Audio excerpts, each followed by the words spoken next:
ജലകണികകൾ മുകളിലേക്ക് ഉയർന്നത് കണ്ടുകൊണ്ട് പ്രാർത്ഥിക്കുക. പ്രതീക്ഷയോടുകൂടെ തന്നെ പ്രാർത്ഥനയിലായിരിക്കുക. അതൊരിക്കലും കടന്നു വരുവാൻ സാധ്യതയില്ലാത്തതാണ്. മരുഭൂമി ഉണങ്ങിയതാണ്, വരണ്ടതാണ്. അവിടെ ഒരു ജലതടാകം തുറക്കപ്പെടുക, അവിടെ ഒരു ഉറവ ഉണ്ടാകുക എന്ന് പറയുന്നത് തീർത്തും അസാധ്യമായ കാര്യമാണ്.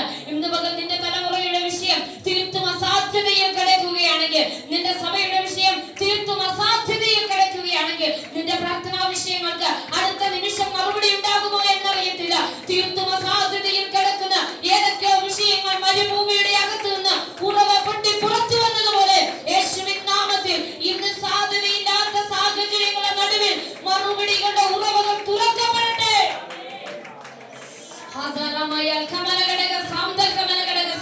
ഏതൊക്കെയോ മരുഭൂമിയിൽ ഉറവ പൊട്ടി പുറപ്പെടുവാൻ പോകുകയാണ്. പ്രാർത്ഥിക്കുന്ന മാതാക്കളെ, പ്രാർത്ഥിക്കുന്ന പിതാക്കന്മാരെ, നിങ്ങളുടെ പ്രാർത്ഥനാ മുറിയിൽ ഒഴുക്കപ്പെട്ട കണ്ണുനീരിന് മരുഭൂമിയിൽ മക്കൾക്ക് വേണ്ടി വഴി തുറക്കുവാൻ പോകുന്നു.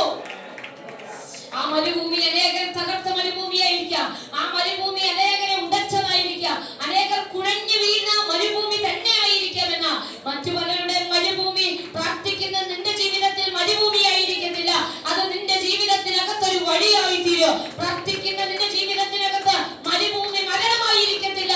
മരുഭൂമിക്കകത്ത് അത്ഭുത വഴിയെ നീ കാണുവാനിടയായി തീരും. ഇന്ന് മക്കൾ അത്ഭുത മറുപടികൾ എത്ര പേർ പ്രതീക്ഷിക്കുന്നു? വെളിപ്പാട് പുസ്തകം എഴുതുന്ന യോഹന്നാൻ അറിയാം, താൻ മരുഭൂമിക്കകത്താണ് കിടക്കുന്നത്. ഉണങ്ങി വരേണ്ട അവസ്ഥയിൽ തന്നെയാണ് കിടക്കുന്നത്. ആ മരുഭൂമിയിൽ പലരുടെ അസ്ഥികൾ ചിതറിയിട്ടുണ്ട്.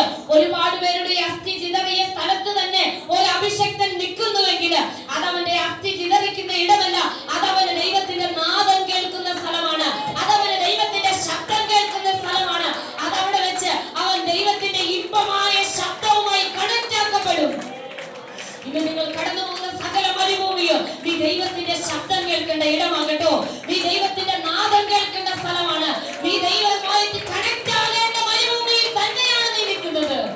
ഇന്ന് നിൽക്കുന്ന നിന്റെ മരുഭൂമി നിന്നെ തകർത്ത് കളയത്തില്ല.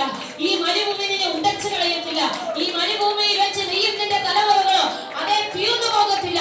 എവിടെ അവസാനിച്ചു എന്ന് പറയുന്നു, എവിടെ തീർന്നു എന്ന് പറയുന്നു, അവിടെയാണ് അവനെ വിളിക്കുന്ന ഒരു ശബ്ദം അവൻ പുറകിൽ കേൾക്കുകയാണ്. എന്നോട് സംസാരിക്കുന്ന നാദം എന്തെന്ന് കേൾക്കേണ്ടത് ഞാന് തിരികെ നോക്കി. ഈ മരുഭൂമിയിൽ അവന്റെ നാദം കേൾക്കുവാൻ കഴിയട്ടെ. ഈ മരുഭൂമിയിൽ കർത്താവിന്റെ ശബ്ദം കേൾക്കുവാൻ കഴിയട്ടെ.